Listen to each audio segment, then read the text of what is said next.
ඉතින් සියල්ලට හේතුව මොකද්ද කියලා බලනවා උන්වහන්සේ. හරිද? එහෙම කරගෙන යද්දි තමයි උන්වහන්සේට මේ පටිච්චසමුප්පාදය අවබෝධ වෙන්නේ. හේතුඵල. ඇයි මොකද දුකක් ඇති වුනේ? ජාති ජරා මරණ ඇති වුනේ ඇයි? ඒක ඇති වෙන්නේ හේතුව මොකද්ද කියලා. ඒතර ජරා මරණ වලට හේතුව මොකක් කියලාද? කෙනෙක් ලෙඩ වෙන්නේ මැරෙන්නේ ඇයි? ඉපදෙන්නේ. සාදු අන්න ඒක උන්වහන්සේට වැටුණා. අර බුදු වෙන කලින්. ඊට පස්සේ උන්වහන්සේ ඒ විදිහට විතර්ක කර බලනවා. ඉපදෙන්න හේතුව මොකද්ද? ඉපදෙන්න හේතුව මොකද්ද කියලා.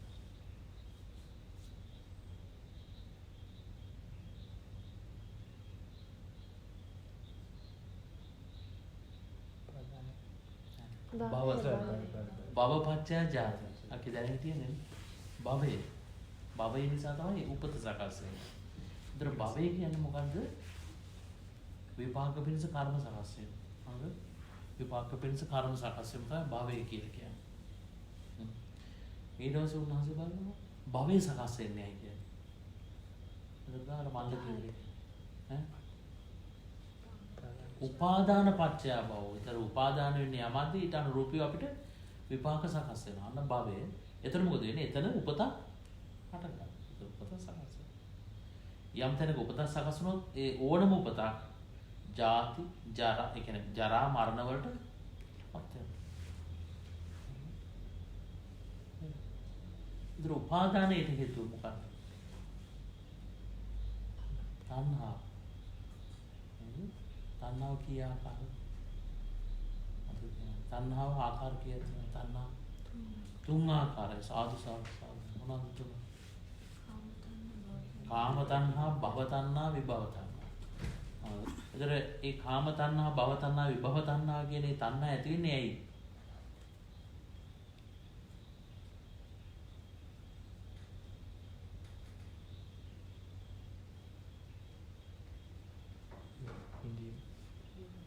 වේදනා පත්‍ය තණ්හා.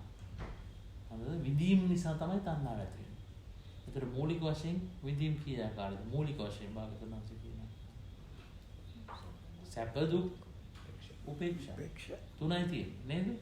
සැපයි දුකයි උපේක්ෂා. උපේක්ෂාව කියන එක බලලා දන්නවද? උපේක්ෂා වේදනාව. උපේක්ෂා වේදනාව කියන්නේ මොකද්ද? දැන් සැපේ තොර දුකිනුත් තොර අවස්ථාවක් තියෙනවා. අන්න ඒක තමයි උපේක්ෂාව කියන්නේ. ඒකට බුදුරජාණන් වහන්සේ සූත්‍ර දේශනාවල කියනවා එක්කෝ අදුක්ඛම සුඛ වේදනාව කියලා කියනවා. මධ්‍යස්ථ වේදනාව කියලා කියනවා. උපේක්ෂා වේදනාව කියලා කියනවා. හරිද? බොහෝ තැන්වල දින අදුක්ඛම සුඛ වේදනාව කියනවා. හරිද? يعني සැපත් නැති දුකත් නැති අවස්ථාව තමයි මැද අවස්ථාව උපේක්ෂාව. බෝඩම් කියන තැන සකස් වෙන්නේ අපිට ඒකත් එක්ක. ඉතින් අපි ආපහු හැම වෙලාවෙම මේ අර මොකද ඒ පාවිච්චි ස්වභාවය නේද? බෝඩම් කියද්දි බෝරින් කියද්දි අපිට ගැටීමක් තියෙන නිසා හරි. නමුත් මෙතන මේ කතා කරන පුතේ මූලික වශයෙන් අපිට සැපයි දුකයි වෙන් කරගන්න බැරි අවස්ථාන උපේක්ෂා කියන්නේ. ඒක නිසා නේද උපේක්ෂාව නිසා තමයි බෝඩම් ඇති වෙන්නේ. හරියට හරිද? උපේක්ෂාව නිසා තමයි බෝඩම් ඇති වෙන්නේ. මොකද එතන ඇලෙන්න දෙයක්වත් නැති, ගැටෙන්න දෙයක්වත් නැති නිසා. ඇත්තට මේක හිඩන් ෆෝම් එකේ තියෙනවා ලෝභ දේශ මොහ තුනම. නමුත් ඒක මතු පිටින් ඉස්සරහාම කෙනෙකුට දකින්න බෑනේ පැටි. දහම අවබෝධ කරපු කෙනෙකුට අවබෝධ වෙන තැනක් නිසා ඉන් මෙහා කෙනෙකුට ඒක අල්ලන්න බෑ. ඉන් මෙහා කෙනෙක් ඒක දන්නේවත් නැහැ මොකක්ද කියලා. ඒතර ඒ බෝඩම් කියන අවස්ථාවේදී ආ යන්නේ මොකේද? එක්ක ඇලීමක් හොයන එක්ක ගැටීමක් හොයන. ඒ දෙක තියෙනකොට යට පොඩි ත්‍රිල් එකක් තියෙනවා. ආස්වාදයක් තියෙනවා. ඒ දෙක තුල. දුක තියෙන වෙලාවට නිින්ද යන්නේ නැහැ නේ ඔයගොල්ලන්ට. කලකිරීම වෙන්නේ කම්මැලිකමක් එන්නේ නැහැ. ලෙතාජික් ෆීලිං එකක් නැහැ දුක තියෙන වෙලාවට. සැපක් තියෙන වෙලාවට නැහැ. ඒතර ඒ ලෙතාජික් ෆීලිං එකක් එන්නේ ඇයි?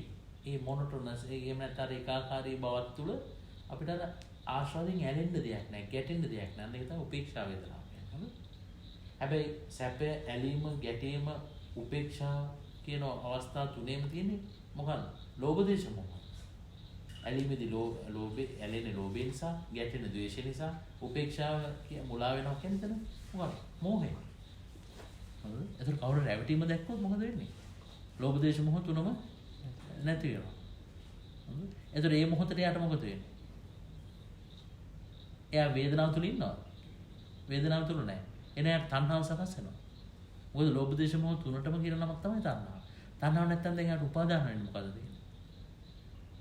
උපාදාන වෙන්න මොකුත් නැහැ. උපාදාන වෙන්න මොකුත් නැත්තම් මේ මොහොතේ යාට භවයක් සකස් වෙයි විපාක මිස කර්මයක් කි සකස් වෙයි නැහැ. එහෙනම් විපාක මිස කර්ම සකස් වෙන්නේ නැත්තම් එතන ඊට අනුරූපී උපතක් භවයක් නැත්තම් උපතක් නැහැ. උපතක් නැත්නම් එතන ජාති ජරා මරණ නැහැ අන්න සාරසා. එතකොට හැම මොහොතෙම නොමුලාව තුල ඉන්න. ඒ කියන්නේ රහතන් වහන්සේලා තමයි ඒ අරහත් උපේක්ෂාව තුල ඉන්නේ. එතන උතේ දැන් අපි සෝවන් වුණත් අපේ හිතේ අවිද්‍යාව තියෙනවා. සංයෝජන තුනක් දුරු කරගන්න විතරයි අපිට අවිද්‍යාව නැත්තේ. සංයෝජන තුනක් දුරු කරගන්න මට්ටමට අවිද්‍යාව නැහැ. හරිද? මොනවද සංයෝජන තුන? සෝවන් කියන්නේ. සෝවන් කෙනෙකුට මොනවද නැති වෙන්නේ?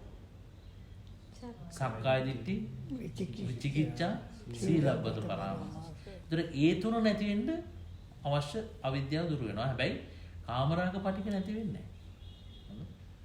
කාමරාග පටික නැති වෙන්නේ නැහැ. එතකොට කාමරාග පටික නැති වෙන්න අවිද්‍යාව දුරු වෙන්නේ කාටද?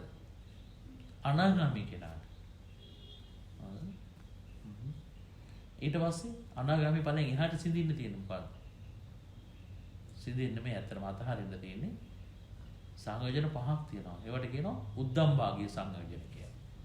අනාගාමී වෙන්න කලින් තියෙන සංයෝජන වලට කියනවා ඕරම් භාගීය සංයෝජන කියලා. එතකොට ඕනම කෙනෙකුට රහත් වෙනවා නම් එයා සංයෝජන 10ක් සිඳිනවා. ඒතර පළවෙනි පහ මොනවද? ඕරම් භාගීය. අන්තිම පහ මොනවද? උද්දම් භාගීය. උඩ උද්දම් භාගීය උඩ ටික. හරිද? එතකොට අනාගාමී වෙන්න කලින් මොනවද සිඳින්නේ? සක්කාය දිට්ඨි, විචිකිච්ඡා, සීලබ්බත පරාමාස, කාමරාග පටිඝ. ඊන් උඩට සිඳින්න තියෙන්නේ රූප රාග, අරූප රාග, මාන, උද්ධච්ච, අවිජ්ජා. තේරෙනවද? එතකොට දැන් කාම ලෝකේ අපි ඉන්නේ නැද්දි අපිට තියෙන්නේ ඇලෙන්න, ගැටෙන්න, මුලා වෙන්නේ මොකක් තුලද? කාමයන් තුල. සංකල්ප තුල. හරිද? එතකොට අපි මේ විදිහට මේ මෙතන තියෙන සංකල්පය මෙතන ඇලෙන්න දෙයක්වත් නැහැ, ගැටෙන්න දෙයක්වත් නැහැ, මුලා වෙන්න දෙයක්වත් නැහැ කියන තෝට් එක අපි හැම වෙලාවෙම ඩෙවලොප් කරන මොකද වෙන්නේ? අපි මේ සංකල්ප වලට අහු වෙන්නේ නැහැ. හරිද? බෆරයක් වගේ ඉස්සරහට එතකොට මේ තෝට් එක එනවා. එතකොට ඒකට කියනවා යෝනිසෝ මනසිකාරය කියලා. හරිද? එතකොට ඒක එක දිගට මේ විදිහට පවත්වා ගන්න මොකද වෙන්නේ අපිට? සද්ධාව වැඩි දියුණු වෙනවා. වීරිය වැඩි දියුණු වෙනවා. දැන් වීරිය නැති කෙනානේ පුතේ අපිට හිතට එන ඕනම සංඥාවක් පස්සේ දුවන්නේ. ඒක කන්ට්‍රෝල් කරන්න යම් කිසිනෙකුට වීරියක් තියෙනවා නම් මොකද එතන මොකද යට වෙන්නේ? සද්ධාව වැඩෙනවා. වීරිය වැඩෙනවා. සතිය වැඩෙනවා. සමාධිය වැඩෙනවා. ඇයි සමාධිය වැඩෙන්නේ? සමාධිය වැඩෙන්නේ නැති වෙන්න එකම හේතුව තමයි අපේ හිත කාමයන්ට බැහැ ගන්න. කාමයන්ට බහින්න මොකද වෙන්නේ? රජනීය මේ කෙලෙස් මලකඩ වලින් අපේ හිත මේ වෙලා ගන්නවා. කෙලෙස් මලකඩ. මොකද මලකඩ කනවා කියන්නේ? එතන මොකද වෙන්නේ? දිරන්න ගන්නවනේ යකඩ. නේද? ඒ වගේ තමයි. හරිද? අපි හැමෝම මේ ලස්සනට කොහොම චූටි බබාලා හරීම ලස්සනට හිටියත් වයසට යන්න ගිහිල්ලා අසුචි ගොඩේ මල මුත්‍ර ගොඩේ අංශභාග රෝගී හැදිලා හිටියත් ඒ හැමෝටම එක හා සමාන මොනවද තියෙන්නේ? මොනවද?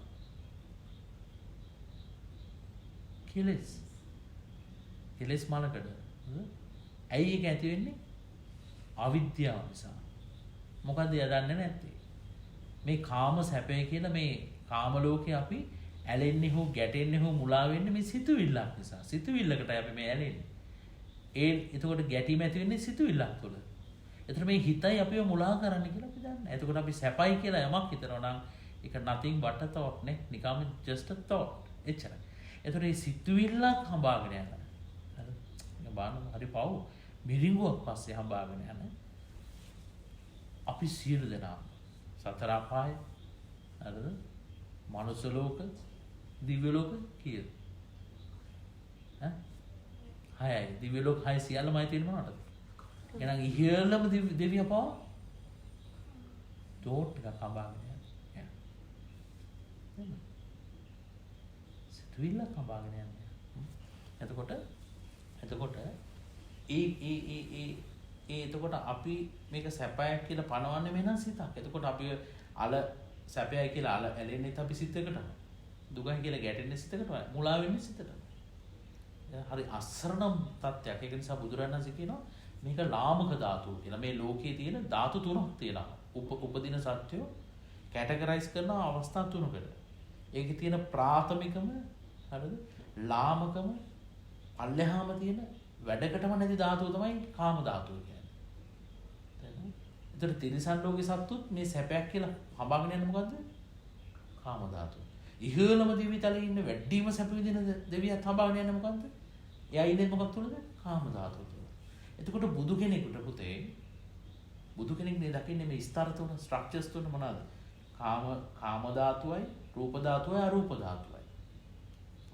මේ අවස්ථා තුන දකින්න බුදු කෙනෙක්. එතකොට බුදු කෙනෙකුට මොනසා කරුණාවක් අපිට ඇති වෙන නැද්ද?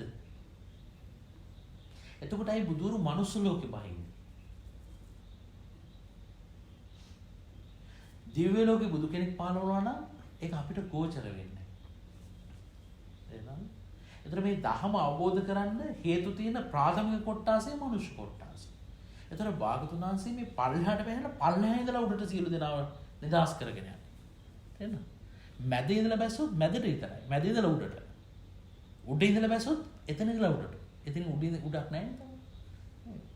ඒතර බුදුවරු මොනසා කරුණාවක්ද මේ මනුස්ස ලෝකේ පහළ වෙන්නේ. ඒක නිසා මාකට අපි හොඳට හිතන්න ඕනේ මේ හිතේ ඇති වෙන සිතුවිල්ලකට ඇලිච්ච නිසා තමයි අපිට මේ සියලු ප්‍රශ්න ඇති වෙන්නේ. වෙන මොකක්වත්ම නැහැ. එහෙනම් මේ හිත අපිව මුලා කරනවා කියලා අපි තේරුම් ගත්තොත් ඒ ඇති වුණා ඒ තේරුම් ගත්තා කියන්නේ එතන ඇති වුණා ඒ අවබෝධය හිත අපි මුලා කරන බව දැන ගැනීමම ඒ අවබෝධයම මුල් කරගෙන අපි ඒ තෝට් එක නැවතත් කල්ටිවේට් කරනවා. කල්ටිවේට් වචනේ මොකක්ද දැන් කියන්නේ? ඒ වගා කරනවා. හරිද? ඒ සිතුවිල්ලම නැවත අපි වගා කරනවා. හරිද? ඒ සිතුවිල්ලම නැවත අපි වගා කරන්න මොකද වෙන්නේ? අපිට කාම ලෝකෙ මේ සිතුවිල්ලක් කරහා පෙන්නන සැපේ තුල අපිට රහ නැති වෙනවා. ඒ රහ නැති වෙන හිත පිරිසිදු වෙනවා. කෙලෙස් මලකඩ ටික ගැලවි යද්දි හිතේ ප්‍රභාෂර බව මතුවේදී හිත නිකම්ම සැහැල්ලු වෙලා උඩට උස්සනවා සමාධියට යනවා. එතකොට අන්නේ සමාධිය තුල ලැබෙන සැපය හරිද? භාගතුනාස් කියන එකට කමන්නේ එකට ඇලෙන්නේ කියලායි. මොකද අපි මේ පන්නන්නේ තෝට් එකක් පස්සේනේ. හරිද? ඒක නාමක ධාතුවක්.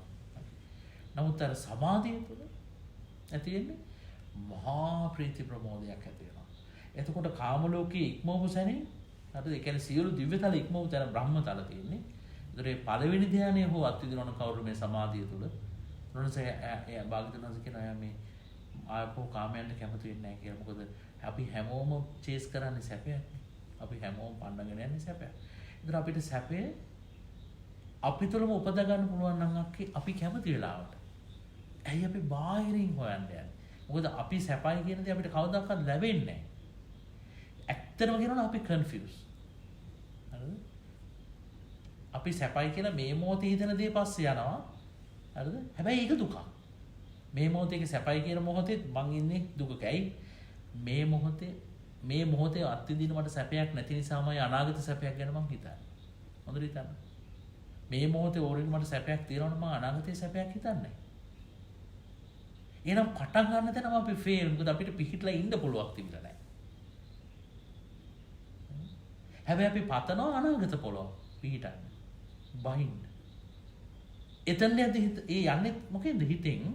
එතන ගියාම අතායේ මොකද කියන්නේ?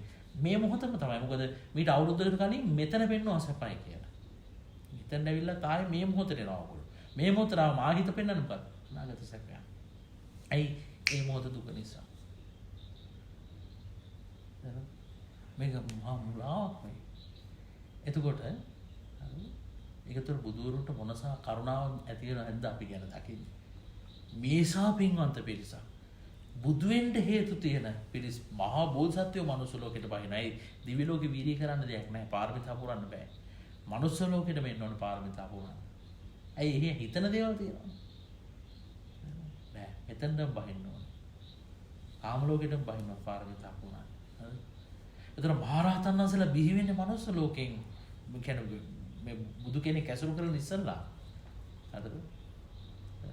එතකොට මේ බුදු මොනසා කරුණාවකින් බහින ඇඳ අපිව ගලව ගන්න. ඇයි අපිට මේ පොටෙන්ෂල් එක තියෙනවා අපිට හේතු තියෙනවා මේ ධර්ම අවබෝධ කරගන්න. ඒතර එක මොහොතකින් මේ හිත මුලා කරන බව දැනගත්තා මේ හිතටම මුලා වෙන්නේ නැතුණාම මට අරසා ගාම්භීර සැපයක් අත්විඳින්න පුළුවන්. එතකොට මේ සැපයට කැමති වෙන්න කියන බුදුරණාහිලා. ඒක අර ලාමක සැපයක්, කියන්නේ ලාමක තෝට් එකක් පස්සේ පාන්නන දෙයක් නෙමෙයි. ඒක මේ මොහොතේ අත්විඳින්න පුළුවන් දෙයක්. ඒ නිසා බුදුරු අපිට කියනවා අනේ පැටව. අනාගතය ගැන හිතන්න එපා. මේ මොහොතේ අත්විඳින්න පුළුවන් දෙයක් මම ඔයගන්ට කියනවා. ඒක ඔයගොල්ලන් හිතනකොටත් ඔයගන්ට හීනකින්වත් හිතන්න බැරි සැපයක්. ඒක අත්විඳින්න බෝ කියලා භාගතුන් වහන්සේ අපිට ආරාධනා කරනවා. අපිට වෙලාවක් නැහැ ඒක ඒ ආරාධනාව අහන්නවත්. ඇයි අපි too busy අපේ දුක් කටන්දරත් එක්ක. අපි busy. හරිද? අපි හිතන දේවල් එක අපි ඔක්කිපයි වෙනවා. ඒතර භාගතුන් වහන්සේ මොකද කියන්නේ? කිසිම දෙයක් කැප කරන්න එපා. මේ කාමයන්ට ඇති කැමැත්ත එහෙම නැත්නම් මේ කාමයන් කියලා ඔයගොල්ලන්ට සැපක් පෙන්නනවා නම් ඒ සැපයක් වෙනවනේ පෙන්වන්නේ හිත. ඒ හිත අපිව මුලාවට දාන්න කියලා දැන් දකින්න කියනවා. දැන් දැක්කොත් මොකද වෙන්නේ? මේ මොහොතේ මේ සමාධියට යන්න පුළුවන්. එහෙනම් ඒ සමාධියට ඇලෙන්න කියනවා. ඒකට කැමති වෙන්න කියනවා. ඒක මුලාවක් නෙමෙයි. ඒ කියන්නේ කාම ලෝකයට සාපේක්ෂව ඒක මුලාවක්.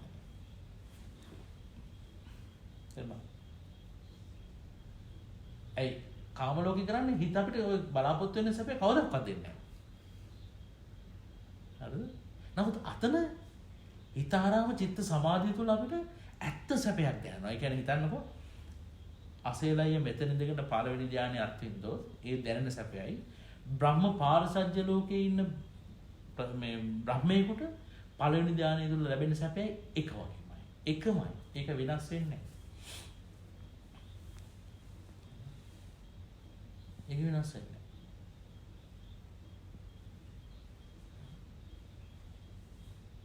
ඒක.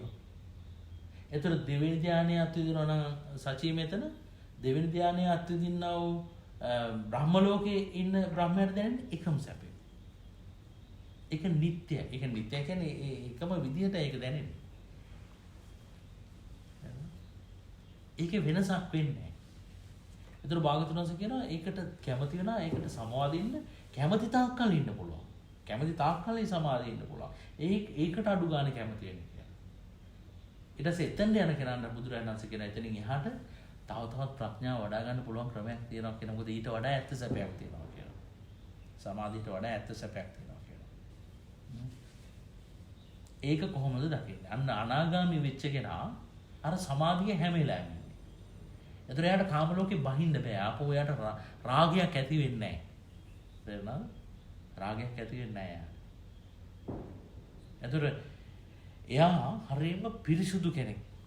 මොකද එයා කාම ලෝකෙ ඉක්මවපු කෙනෙක්. එයා ආපහු කාම ලෝකෙට බහින්නේ නැහැ. ආයෙත් එතන මිලක් නැහැ. රහක් නැහැ. හරිද? හැබැයි දැන් මෙයා අඛණ්ඩ සමාධිය තුල ඉන්නවා. නමුත් එයාටත් ඇති වෙනවා ලෝභ දේශ මොහ. හැබැයි අපිට ලෝභ දේශ මොහ ඇතුනේ කාමයන් ඇසුරු කරන. එයාට ඇති වෙනවා ලෝභ දේශ මොහ. ඒක මෙහෙමයි. ඒ කියන්නේ රූප රාග අරූප රාග. ඒ කියන්නේ සමාධි සමාපatti. එනවා පළවෙනි දෙවෙනි තුන්වෙනි හතරවෙනි කියලා ධානය තියෙනවා. ආකාසානංචයතන විඤ්ඤාණචන ආකින්චඤ්ඤායතන නේව සංඥානා සංඥායතන කියලා සමාපatti තියෙනවා. ඒවත් ධානය වලට වඩා ගොඩාක් ගැඹිරයි. හරිම ශ්‍රේෂ්ඨ සැපයක්. ඒතර භාගතුනාංශ කියන එක මජ්ක්‍ධිමා ධාතුව. කාම ලෝකේ මොකද්ද? ලාමක ධාතුව. බ්‍රහ්ම ලෝකේ මේ කියන්නේ පළවෙනි ධානය, දෙවෙනි ධානය, තුන්වෙනි ධානය, හතරවෙනි ධානය තියෙනවා නම් ඒක මජ්ක්‍ධිම ධාතුව කියලා කියනවා. මධ්‍යම ධාතුව කියලා. හරිද? එතකොට ආකාසානංචයතනයි, විඤ්ඤාණංචයතනයි, ආකින්චඤ්ඤායතනයි, නේව සංඥානා සංඥායතනයි ප්‍රනීත ධාතුව කියලා කියනවා. එහෙනම් ඒතර ඒ තැන්වල යම් කිසි කෙනෙක් ඉන්නවා නම් ඒගොල්ලන්ට යම් සමාධියක් ඇති වෙනවා නම් හරිද? ඒගොල්ලන් අනාගාමී තලේ නම් ඒගොල්ලන්ට ඊට පස්සේ සිඳින්න තියෙන සංයෝජන ටික මොනවද? රූප රාග අරූප රාග. එහෙනම් ඒගොල්ලන්ගේ හිත දැන් ඇල්ල තියෙන මොකේද? ඒගොල්ලන්ට දැන් තියෙන සැපේට ඒගොල්ලන් ඔබ්වියස්ලි ඇලෙනවනේ. දැන් තියෙන සැපේට ඒගොල්ලෝ ඇලෙනවා. හරිද? ඒතර ඊට අනුරූපී ගන්න උපත් සකස් වෙනවා දැන්. හරිද? ඒ දැන් ඒගොල්ලන්ට ඇලීමයි ගැටීමයි මුලාවයි තුනම ඇති වෙන්නේ තණ්හාව විඳීම ඇසුරු කරගෙන. ඒතර ඒගොල්ලන්ට සැප වේදනාවක් දැන් තියෙනවා. හරිද? ඒ නිසාම ඒගොල්ලන්ට මොකද වෙන්නේ? ඒකේ හිත බැහැ ගන්නවා සමාධිය. දැන් ඔන්න බලන්න. ඒ නිසා රූප රාග අරූප රාග. අරූප ධාතුව කියලා කියන්නේ ප්‍රණීත ධාතුව. අර ඉහළ සමාපatti. රූප ධාතුව කියලා කියන්නේ අර ධාන හතර. ඒක රූප රාගයයි අරූප රාගයයි කියන රාගය ඇති වෙනවා. අන්න ඇලීම ලෝකේ. හරිද? මාන උද්දච්ච කියන දෙකක් ඇති වෙනවා. ඒක තමයි පටිඝය, ගැටෙන තැන, ද්වේෂය. මාන උද්දච්ච කියන්නේ අපිට යන තරහ නෙමෙයි. එතන මොකද උන්වහන්සේලා තරහ සිඳලා තියෙන්නේ. ඒක හරියම සියුම් එකක්. සමාධිය ඇසුරු කරගෙන ඒකෙන්නේ. මොකද්ද? මට මේසා සමාධියක් දැන් තියෙනවා. මට කැමති දිව්‍ය ලෝකයට යන්න පුළුවන්. මම කැමති දිව්‍ය ලෝකයක් බලන්න පුළුවන්. තේරුණාද? මට දෙවිවරු වන්දනා කරනවා. මම මේ බ්‍රහ්ම ලෝකේ ඉන්න කෙනෙක් කියලා යට සංඥාවක් ඇති වෙනවානේ. එතකොට එයාට ඒ සමාධිය නිසාම එයාට ඇති වෙන යම් මාන්නයක්. කියන්නේ අනික් කට්ටියට ඒක නැහැ කියන එක නෙමෙයි. අපිට එන්නේ එහෙම එකක් නේ. එහෙම නෙමෙයි. සමාධිය නිසාම එයාට ඇති වෙන අභිමානයක් වගේ දෙයක් කියන්නකෝ. ඒකත් කෙලෙසයක්. කරන්න ඒක ගැටීම. හැටියට භාගතුන්වන්ස කැටගරයිස් කරා. හරිද? ඒක අපිට යන තරහ වගේ එකක් නෙමෙයි. උද්දච්ච කියන්නේ මොකද්ද? ඒකත් ගැටීමක්. ඒ ඊට පස්සේ යාට හිතෙනවා ඉතින් මට මෙච්චර සමාධිය තිබ්බා. මට තාම මම රහත් වෙලා නැහැ නේ කියලා. එහෙනම් මම රහත් නැහැ නේ කියලා පොඩි මානසික පසුබෑමක් තියෙනවා. එහෙනම් පොඩි මානසික පසුබෑමක් තියෙනවා. ඒක ගැටීමක්. ඒතර ඇලෙන්න මොනවද තියෙන්නේ? රූප රාගයයි අරූප රාගයයි. හරිද? ඒක රාග අනුසය. ඒක හිඩන් ෆෝම් එක. ඇලීමේ රාගයේ අනුසය ස්වභාවයක්. හරිද? ඒක ප්‍රකට නැහැ. ඒක බොහොම සියුම් එකක්. හරිද? මාන උද්දච්ච. ඒකත් ප්‍රකට නැහැ. ඒක තමයි ගැටීම. පටික අනුසය. ගැටීමේ අනුසය ස්වභාවය. හරිද? ඒක අනාගාමී වෙච්ච කෙනෙකුට ප්‍රකට නැහැ. මොකද අනුරුද්ධ ස්වාමීන් වහන්සේ බුදුරජාණන් වහන්සේගේ කසින් කෙනෙක්. උන්වහන්සේ යනවා. ඊළ සරියුත් මහ රහතන් වහන්සේ අහනවා අනේ ස්වාමීනි මේ මට දෙවිවරු පේනවා මට කැමති කරාකල් මේ සමාධිය ඉන්න පුළුවන්. හැබැයි මට රහත් නෑ මම තාම කියලා. ඊට පස්සේ සරියුත් මහ රහතන් වහන්සේ රහත්. ඒතකොට උන්වහන්සේ කියනවා ඔහොම හිතන එක අතහැරලා දාන්න. ඒ කියන්නේ සමාධිය ඔබේ කියලා හිතන එක අතහරින්න. ඕකේ හේතුවක් නිසා ඇතිවෙච්ච දෙයක් සමාධිය. ඒතර සමාධිය ඔබ කියන එක අතහැරලා දාන්න. හරිද? එතකොට ඔබට මේ ඇලීම සහ ගැටීම දෙකම ඇතිලා තියෙන සමාධිය මුල් කරගෙන කියලා ඔබ දකින්න. කියලා දකින්දි මොකද වෙන්නේ? එයාට. එතකොට එහෙනම් මේ සමාධිය එයා එතකොට එච්චර කාලයක් එයා දැක්කද මේ සමාධිය තුල ඇලීම් ගැටීම් මුලාව තුනක් තියෙනවා කියලා. මොකද දැන හිටියේ නැහැ මේ සමාධිය මුල් කරගෙන තමයි මට ඇලීම සහ ගැටීම දෙකම සකස් වෙලා තියෙන්නේ. එහෙනම් ඒ තුනම සකස් වුණේ හිත මුල් කරගෙන නෙමෙයිද? එහෙනම් කාම ලෝකේ ඉන්න අපිට හිත මුල් කරගෙන තමයි ලෝභ දේශ මොහ සකස් වෙන්නේ. හැබැයි අරසා ප්‍රණීත තලයක ඉන්න සමාධිය තුල ඉන්න කෙනාට හිත මුල් කරගෙන තමයි ඇලීම් ගැටීම් මුලාව නැති වෙන්නේ. හරිද? එතකොට එහෙනම් අවසානයේ දක්වා අපිට නැති කරන්න තියෙන මොකද්ද මේ? කරුණු තුනක්. ඒතර එහෙම කරපු කෙනාට මොකද වෙන්නේ? අන්තිම රූප රාග අරූප රාග කියන ඇලීමටයි මාන උද්දච්ච කියන ගැටීමටයි හරිද? මේ සමාධියක් ඇසුරු කරගෙන සකස් වෙච්ච ඇලීමක් සහ ගැටීමක් මෙතන තියෙන කියලා නොදන්නාකමවත් අවිද්‍යාවයි.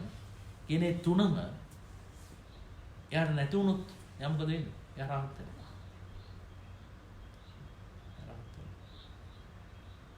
ඒක නිසා භාගතුන් වහන්සේ කියන්නේ එතන ඒ අරහත් විමුක්තිය තුළ අරහත් ඵලයේ තුළ තියෙන සැපය කම්පෙයාර් කරන්න බෑ සමාධියක් තුලින් කියන්නේ. සමාධියක් තුලින් ලැබෙන සැපයට කියන්නේ. විමුක්තිය සඳහාටම නිවුණා. ඒ නිවීම නිසා ඇති වෙන සැපය අත්විඳින්න කියනවා. මොකද බ්‍රහ්ම ලෝකවල ඉපදුණා එයා නැවත ආපහු මනුස්ස ලෝකෙට වැටෙන්න පුළුවන්. ආය බ්‍රහ්ම ලෝකෙට වැටෙන්න පුළුවන්. මනුස්ස ලෝකෙට වැටෙන්න පුළුවන්. ආය බ්‍රහ්ම ලෝකෙට වැටෙන්න පුළුවන්. නමුත් රහත් වෙච්ච කෙනා එයා නැවත උපතක් කරා යන්නේ නැහැ. එයා නිදහස් වෙනවා. එයාගේ ඇට කෑල්ලකට බව වන්දනා කරන කෙනෙකුට මොකද වෙන්නේ? ඒකට මහේශාක්‍ය දෙවියන් අතර උපදින්න පුළුවන් නේද? ඒ හිතන්න මොනසා වටිනාකමක් අපිට අපි තුලින් දෙන්න පුළුවන්ද කියලා මේ ධර්ම අවබෝධ කරගෙන පරතරයට ගියොත්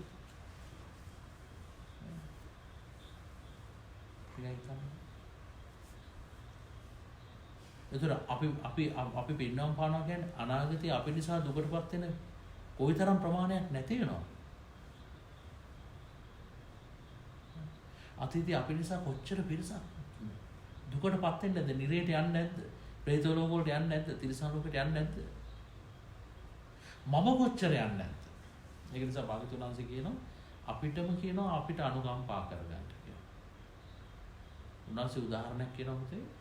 එක කල්පයක් තුළ අපි මේ දාර මොහොත දිහා බලන් ඉඳලා චන්දනයම මම කතා වුණා. මොකද බුදුරජාණන් වහන්සේ විහිළු කරන්නේ නැහැ. උන්වහන්සේ උපමා නෙමෙයි කියන්නේ. උන්වහන්සේ ෆැක්ට් එකක් කියන්නේ දැකලා කියන්නේ. උන්වහන්සේ කියනවා එක කල්පයක් තුළ අපිට දුක දැනෙච්ච වෙලාවවල අපි අඬපු ආරවල අපේ ඇහෙන් ගලාගෙන ගිය කඳුළු එකතු කරොත් මේ සතර මහා සාගරයේ ජලයට වඩා වැඩි කියලා. එක්කෙනෙක් තමන් තනි. ශ්‍රීදා මුහුද දිහා බලන් ඉන්නදී අකි නිකන් හිතන්න අපිට හිතනවා නෑ එහෙම වෙන්න බෑ කියලා. නමුත් ඒක වෙන්න පුළුවන් දෙයක්මයි මොකද බුදුරජාණන් වහන්සේ ඒක දැකලාමයි කිව්වේ. ඒතර එක කල්පයක් පුතේ ඒ අපි ඔය කතා කරන්නේ භාග්‍යවතුන් වහන්සේ කතා කරන එක කල්පයක්. මොකද කල්පයේ සාදීර්ඝයි. අපි අඬපු වාරයේ සාදීර්ඝයි. ඊට වඩා වැඩි කියලා කියන්නේ.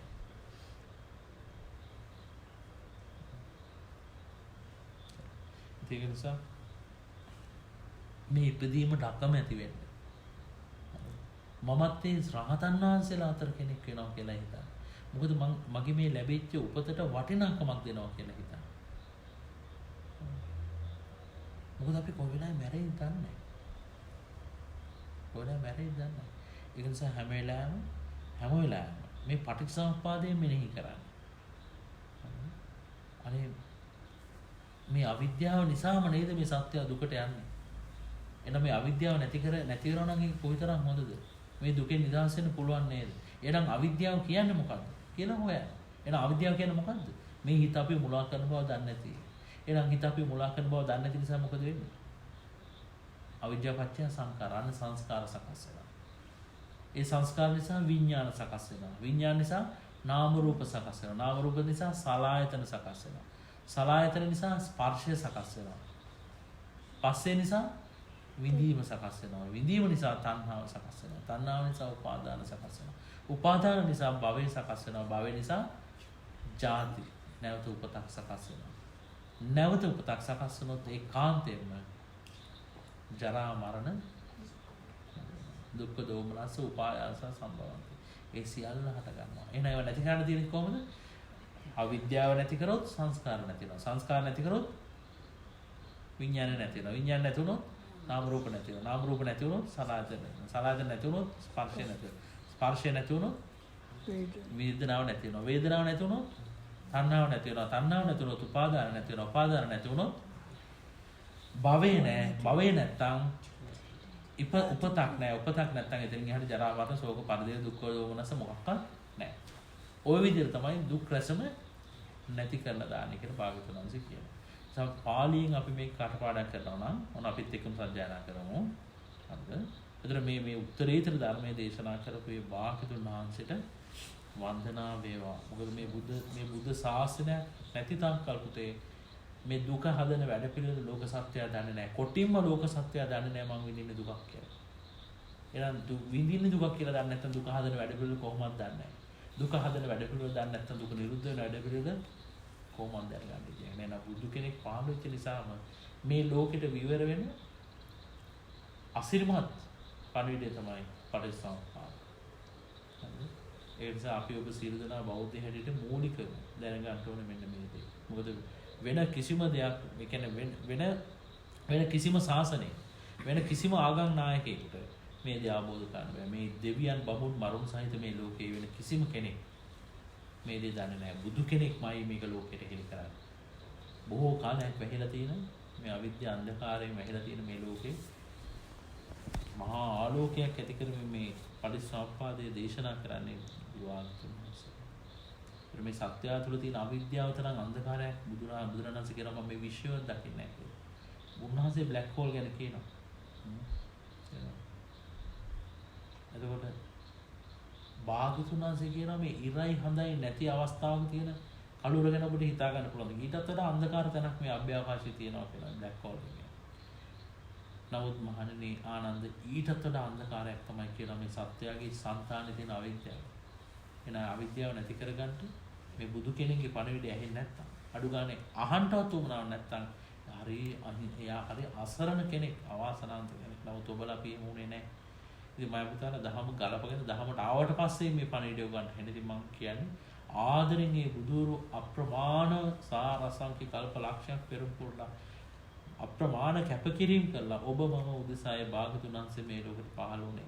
ඔන්න ඔය පණිවිඩය අපිට කියලා අපි මේ දුකින් නිදහස් කරපු තේරින් උන්වහන්සේ ආදරෙන් කියන දේකට අපි ඇහුවොත් අපි අර ශ්‍රාවකත්වය තුළ අපි හික්මුණොත් අපි මේ ලෝකෙන් නිදහස් වෙලා යන වාසනාවන්ත පිරිසකට එකතු වෙනවා. ආර්යයන් වහන්සේලාට එකතු වෙනවා. ඒක නිසා මේ භාග්‍යවතුන් වහන්සේට වන්දනා වේවා. ඒ උතුම් ධර්ම රත්නයට වන්දනා වේවා.